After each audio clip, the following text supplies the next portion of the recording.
Hello, my name is Barkley-Romero, and I'm the team leader at Homes with Barkley with Keller World Media Center in Los Angeles, California. We all know that the effects from COVID-19 were brutal, fast, and unexpected in many ways. The sudden shift left many people unsure of what was going to be happening in the market, let alone their lives. COVID-19 did cause some drastic market changes, but new data is showing that we are on the upward climb, which is why I'm excited to break it down for you today. Let's talk numbers. In April, many homeowners were fearful to list.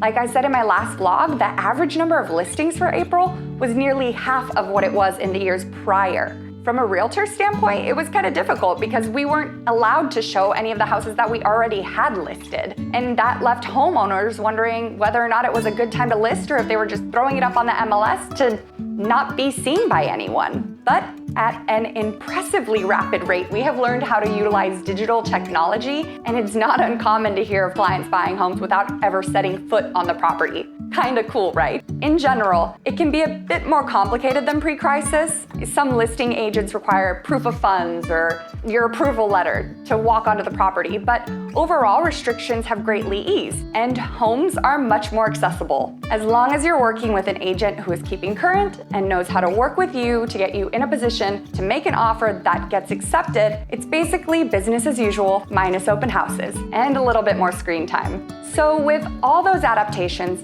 it makes sense that more people are feeling comfortable putting their homes on the market, as shown by the 300% increase of new listings last month. As long as we keep moving in this direction, we should have enough homes to keep up with the demand we're experiencing, which brings up buying during this time. Those numbers do not seem to be falling. For a hot second, people were looking to get a deal. A few of them got one, but the price drops I saw were quite marginal, and they varied per home depending on the area, home type, that sort of stuff. And it may be safe to say the days of being the only offer may be gone already. We are up 600% in backup offers, showing that the playing field is more even than we thought it'd be, at least for metropolitan Los Angeles. According to CNBC, the number of people applying for mortgage loans spiked 9% compared to last year, meaning that even though lending standards have tightened, more people are looking to buy. If you're thinking of buying and you're unsure if you're in the strongest position to be doing so, I'd love to help you plan your real estate goals.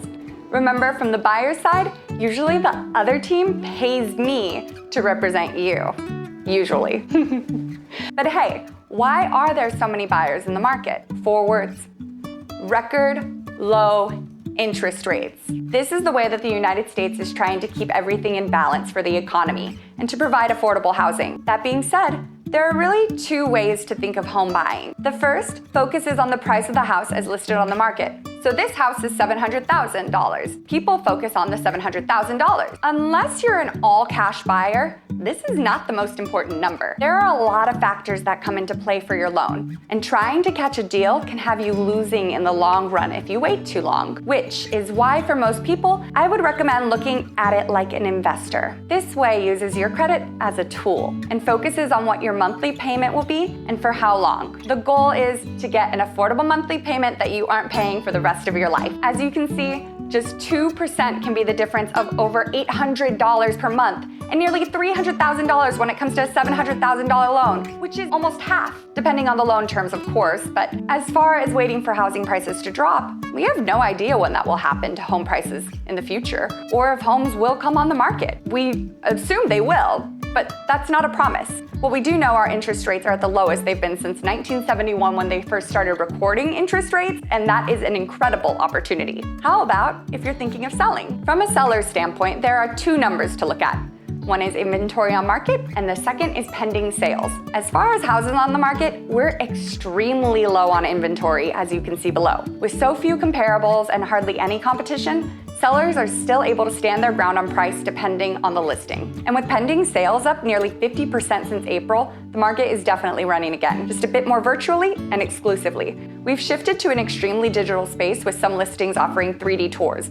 and showings are basically limited to one group at a time. At this point, it's your choice of how you want to show the house. The degree of exposure is up to you, but the simple fact is it is still your home and it is still your rules. If you're located in the Los Angeles area and you're thinking that listing your home may be in the near future, I would love to hear from you. It would be an honor to work with you to help get you the best value for your home. And if you're not located in the Los Angeles area, reach out anyway. I have affiliate agents that I trust located throughout the United States. I would love to connect you with one of them. Thanks to these new numbers that have recently come out, I'm feeling way less in the dark about where the market is headed. With record low interest rates and a steady stream of interested buyers, we seem to be in a fairly good position. What are your thoughts? Comment below to let me know. If you have any questions that popped up from this vlog, please reach out. I'd love to help in any way that I can. And if you feel you got any value from this, please consider subscribing so that you don't miss any more important real estate info. Thank you. See you next time.